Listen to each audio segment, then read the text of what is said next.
সালমানের গুলি চালানোর মামলায় চার্জশিট, লোকার্নো ফিল্ম ফেস্টিভ্যালে সম্মানিত হবেন শাহরুখ। নমস্কার, আমি চলে এসেছি আপনাদের প্রিয় বিনোদনের খবর নিয়ে। সালমান খানের গুলি বর্ষণ মামলায় পুলিশ আদালতে চার্জশিট দাখিল করেছে। একই সঙ্গে শাহরুখ খান শীঘ্রই সুইজারল্যান্ডে অনুষ্ঠিত হতে যাওয়া লোকার্নো চলচ্চিত্র উৎসবে সম্মানিত হবেন। এপ্রিলে সালমান খানের বাড়ির বাইরে গুলি চালানো হয়। এই ঘটনায় অভিযুক্তকে গ্রেফতার করেছে পুলিশ। এখন মামলার চার্জশিট আদালতে দাখিল করেছে পুলিশ।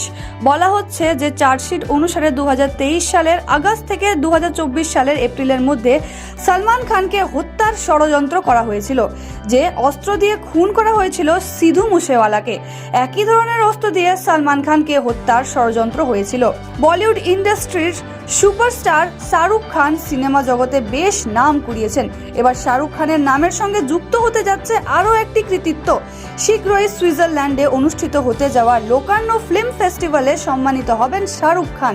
শাহরুখ খান ভারতীয় চলচ্চিত্র তার অবদানের জন্য লোকার্নো ফিল্ম ফেস্টিভ্যালের দ্বারা লাইফ টাইম অ্যাচিভমেন্ট অ্যাওয়ার্ডে সম্মানিত হবেন।